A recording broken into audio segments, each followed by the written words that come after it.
Late us start and see preparation of alkane. 15 reaction बताई हुई है। पहली है सेबेटर-सेंडन रिडक्शन रिएक्शन। इसके अंदर क्या करते हैं, एल्कीन और एल्काइन का रिडक्शन करते हैं इन प्रेजेंस ऑफ रेनी निकल, प्लेटिनम, पैलेडियम रूम टेम्परेचर पे। लेकिन यदि निकल का यूज किया तो 200 से 300 डिग्री सेंटीग्रेड पे।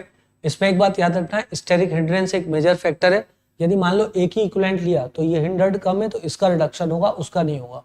इधर भी हमने स्टेरिक हिंड्रेंस बताया, जहां पे हिंड्रेंस कम है वहां पे रिडक्शन का रेट ज्यादा है, इधर ज्यादा है और इधर रिडक्शन का रेट कम होगा। उसके बाद रिडक्शन ऑफ एल्केन हैलाइड, तो 1 डिग्री 2 डिग्री एल्केन हैलाइड के लिए लिथियम एल्युमिनियम हाइड्राइड अच्छा होता है, एल्केन बना देता है। यदि 3 डिग्री लिया तो रिडक्शन तो क्या होगा, एलिमिनेशन रिएक्शन हो जाएगी, एल्कीन बन जाएगा। लेकिन 2 डिग्री 3 डिग्री के लिए NaBH4 ज्यादा अच्छा होता है। NaBH4 की जो रिड्यूसिंग पावर है वो LiLH4 से कम होती है। 1 डिग्री 2 डिग्री 3 डिग्री तीनों के लिए अच्छा है ट्राइब्यूटाइल टिन हाइड्राइड। ठीक, उसके बाद नेक्स्ट रिएक्शन, एल्कीन को हाइड्रोजन और H2O2 की प्रेजेंस में लो, H2O2 अपना O देगा, एक H2O बाहर निकल जाएगा, जो मिडिल कंपाउंड बनेगा वो अनस्टेबल होता है। ये अनस्टेबल है, ये रिएक्ट कर जाएगा इसके साथ और एल्केन बन जाएगा।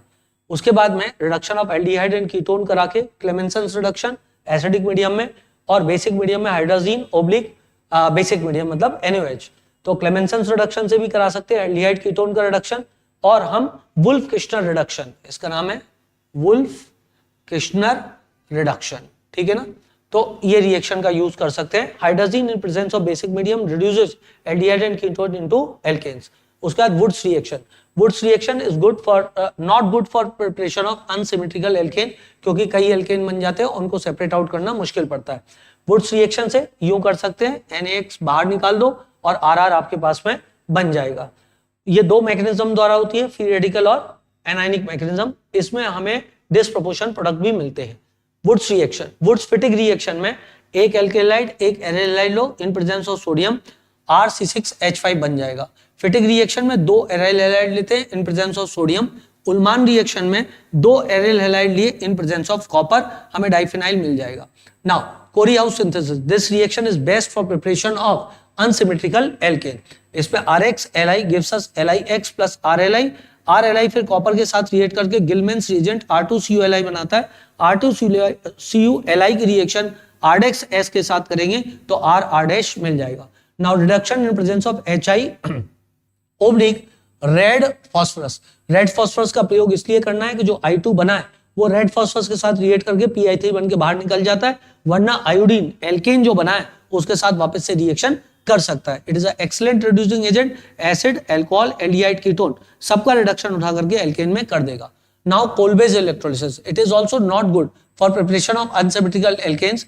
ये फ्री रेडिकल मैकेनिज्म द्वारा होता है और इसके अंदर रेट डिटरमाइनिंग स्टेप जो होता है वो होता है एलिमिनेशन ऑफ CO2। मतलब रेडिकल जितना ज्यादा स्टेबल होगा ये रिएक्शन उतनी ही ज्यादा फास्ट होगी। इसके बाद होता है डीकार्बोक्सिलेशन रिएक्शन, जिसमें कि हम RCONO को इन प्रेजेंस ऑफ NaOH लगे, Na2CO3 बाहर हो जाएगा, RH मिल जाएगा। सिमिलरली RCONO को NaHCO3 की प्रेजेंस में लेंगे, Na2CO3 बाहर होगा, CO2 बाहर निकलेगा, RH मिल जाएगा।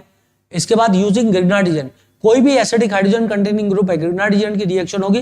Grignard agent is a excellent base, मतलब R नेगेटिव, वो एसिडिक हाइड्रोजन के साथ रिएक्ट करके एल्केन बना देता है। यूजिंग कार्बाइड्स, ये एल्युमिनियम कार्बाइड है, ये बेरिलियम कार्बाइड है। एल्युमिनियम कार्बाइड में एल्युमिनियम के ऊपर 3 पॉजिटिव चार्ज, कार्बन के ऊपर 4 negative charge, 4 negative charge 4 H खा जाएगा, CH4 बन जाएगा। सिमिलरली बेरिलियम के ऊपर 2 positive charge, total charge 4 positive, तो कार्बन पे total charge negative, 4 negative HOH के साथ रिएक्ट करके CH4 बना लेगा। लास्ट रिएक्शन बर्थलॉट रिएक्शन, जिसमें कि अपन इलेक्ट्रिक आर्क देते हैं, कार्बन की हाइड्रोजन के साथ रिएक्शन कराते हैं, वो एल्केन बना देता है। ये थी टोटल 15 रिएक्शंस।